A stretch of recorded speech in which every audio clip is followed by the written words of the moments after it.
কপালে সুখ লেখা না থাকলে সে কপাল পাথরে ঠকেও লাভ নেই। এতে কপাল যথেষ্ট ফলে কিন্তু ভাগ্য এতটুকুও খোলে না। পৃথিবীর নিয়ম বড়ই অদ্ভুত। যাকে তুমি সবচেয়ে বেশি ভালোবাসো সেই তোমার দুঃখের কারণ হয়ে দাঁড়াবে। যারা নিজেকে নিয়ে ব্যস্ত থাকে তারা কখনো অন্যের দুঃখকে উপলব্ধি করতে পারে না। যত্ন করে কাঁদানোর জন্য খুব আপন মানুষগুলোই যথেষ্ট।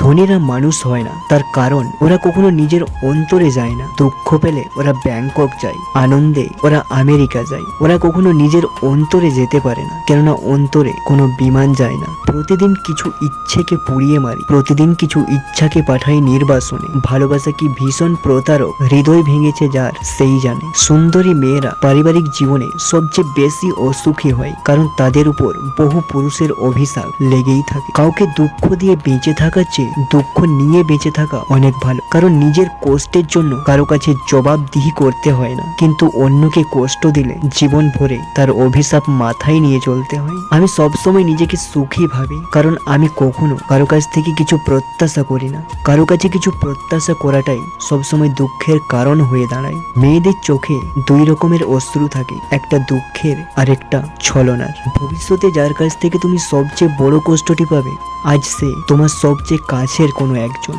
জীবনে দুটি দুঃখ আছে, একটি হলো তোমার ইচ্ছা অপূর্ণ থাকা, অন্যটি ইচ্ছা পূর্ণ হলে আরেকটা প্রত্যাশা করা। কিছু মানুষের কষ্ট চোখ দিয়ে ঝরে, কিছু মানুষের কষ্ট মেজাজ দিয়ে প্রকাশ করে, কিছু মানুষের কষ্ট হৃদয়ের মাঝে শুকিয়ে মরে। তবে কষ্টকে যারা প্রকাশ করতে না পারে তারাই জীবনে সবচেয়ে বেশি কষ্ট পায়। সংসারে জ্বালা যন্ত্রণা এড়াবার প্রধান উপায় হচ্ছে মনের ভিতর আপন ভুবন সৃষ্টি করে নেওয়া এবং বিপদকালে তার ভেতরে ডুব দেওয়া। যে যত বেশি ভুবন সৃষ্টি করতে পারবে, যন্ত্রণা এড়াবার ক্ষমতা তার তত বেশি হয়। এই পৃথিবীতে সকল দুঃখের মূল কারণ হলো একা একা সুখে থাকতে চাও। আসলে একা একা কখনো সুখে থাকা যায় না, এটা সাময়িক। যতদিন পর্যন্ত মানুষ একা একা সুখে থাকার চিন্তা মাথা থেকে বাদ না দেবে, ততদিন পর্যন্ত এই পৃথিবীতে সুখ হবে না।